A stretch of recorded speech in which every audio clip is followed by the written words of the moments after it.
ఎందుకు ఊరికే అరుస్తున్నారు? ఒకసారి నేను చెప్పేది కూడా వినండి. నాకు కూడా అమ్మ మీద ప్రేమ ఉంది, ఇష్టం ఉంది, అన్నీ ఉన్నాయి. అవే ఉంటే నువ్వెలా చేసుండేదానివి కాదు కదా. ఒక్క మాటైనా నన్ను అడిగేదానివి. అడిగావా? అర్థమైంది.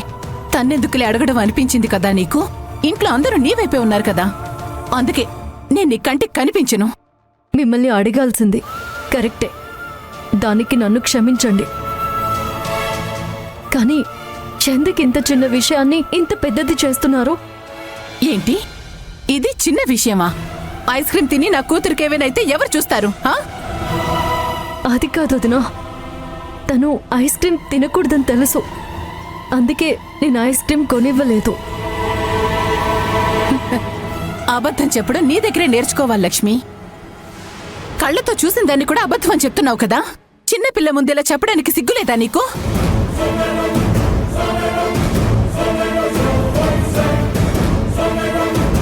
వదినా అర్థం చేసుకోండి, నన్ను మాట్లాడివ్వండి. కళ్ళ ముందే అబద్ధం చెప్తున్నావు, నీతో ఏం మాట్లాడాలి? అమ్ము, నువ్వు చెప్పు, ఐస్ క్రీమ్ తిన్నావా లేదా?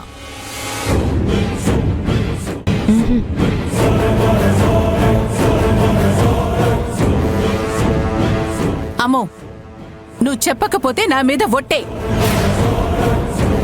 అత్తయ్య నీకు ఐస్ క్రీమ్ కొనిచ్చిందా లేదా?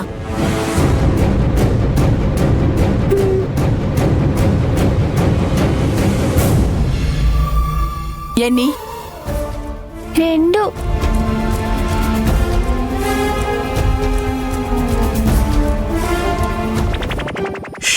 భార్యని కాఫీ అడిగితే చేతిలో చీపురు పెట్టడం ఏంటి? నాకే ఇలా జరుగుతుందా, లేదంటే మన మగాళ్ల పరిస్థితి అంతా ఇలాగే ఉంటుందా? మీరు కూడా ఇంతే అయితే ఇక ఎవ్వరూ ఏమీ చేయలేరు. మొగుడిగా మగాడిగా ఈ కష్టాలు అనుభవించాల్సిందే. ఏదైనా పండగొస్తే చాలు మొగుడి కాళ్ల మీద పడి నమస్కారం చేస్తారు. తమ మెళ్ళో ఉన్న తాళి 100 ఏళ్లు గట్టిగా ఉండాలని కోరుకుంటారు. అబ్బబ్బబ్బా, చూసేవాళ్లకి మొగుడంటే ఎంత ఇష్టమో అనుకోవాలి. కానీ టార్చర్ మొగుళ్ళకి మాత్రమే తెలుసు. ఈ సాంప్రదాయం పద్ధతులు వాళ్లకి నచ్చినట్టే మార్చుకుంటారు. చూసారా, ఈ చీపురు చేతికి ఇవ్వకూడదు, ఇలా ఇస్తే గొడవలవుతాయి. ఇప్పుడు ఈ విషయం చెప్పినా గొడవ పడుతుంది. ఏంటి వీళ్ళు ఒకరి తర్వాత ఒకరు టార్చర్ చేస్తూనే ఉన్నారు. ఈ అత్తయ్య మావయ్య ఇలా గొడవ పడుతూనే ఉంటారు కాబట్టి నా భార్య కూడా ఇలా గయ్యాల్లా తయారైంది. అయినా మా మావ చెప్పేది కరెక్టే.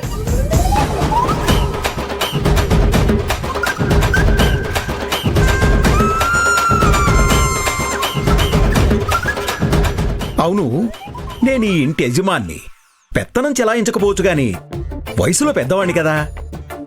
ఇదంతా ఆడవాళ్లు చేసే పని నేనెందుకు చేయాలి? నేను ప్రశాంతంగా ఉండడం భద్రావతి ఓర్చుకోలేదు కదా, అందుకే చేతిలో చీపురు పెట్టి ఓడ్చమంటుంది. నేనెందుకు ఊడుస్తాను?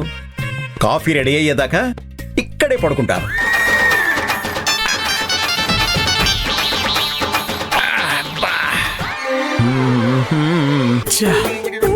ఇదేం కర్మరా బాబు.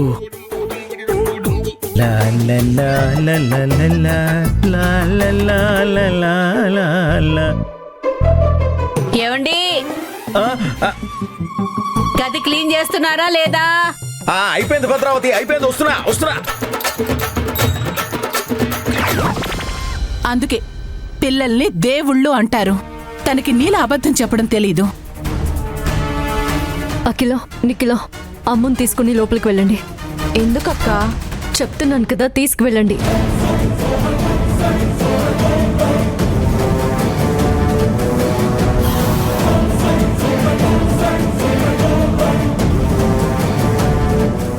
నిజం తెలిసిన తర్వాత నువ్వు దాన్ని దాచలేవు లక్ష్మి. అన్నీ తెలిసిన తర్వాత తనని ఇప్పుడు లోపలికి పంపిస్తే ప్రయోజనం ఏంటి? నువ్వు చేసిన పనికి నా కూతురికి ఏదైనా అయితే మాత్రం నేనస్సలు క్షమించను. తనకేమీ కాదు, మీరు భయపడాల్సిన అవసరం లేదు.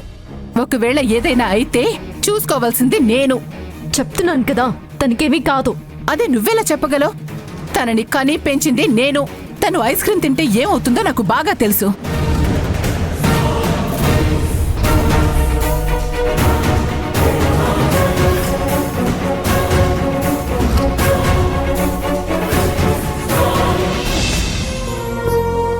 అన్నా, ఒక స్మాల్ హెల్ప్. ఏంటో చెప్పండి మేడం. మా పాపకి జలుబు చేస్తుంది, అందుకే ఐస్ క్రీమ్ అయిపోయిందని చెప్తారా? అయ్యో, చెప్పడానికి ఏం ప్రాబ్లం లేదు మేడం. ఇలాంటి పిల్లలు రోజుకు 10 మంది వస్తారు. వేరే వాళ్ళకి ఆర్డర్ చేసినప్పుడు వాళ్ళకి తెలిసిపోతుంది. అయితే ఎలా అన్నా? ఒక idea madam. Cake dry fruits వేసి ఐస్ క్రీమ్ లాగా డెకరేట్ చేసి ఇస్తాను. అప్పుడు అనుమానం రాదు. ఒకవేళ వచ్చినా సరే కొత్త ఫ్లేవర్ అని మేనేజ్ చేయొచ్చు. ఓకే, ఆ పని చేయండి. చూడండి, అది ఐస్ క్రీమ్ అయితే వేడికి కరిగిపోవాలి కదా.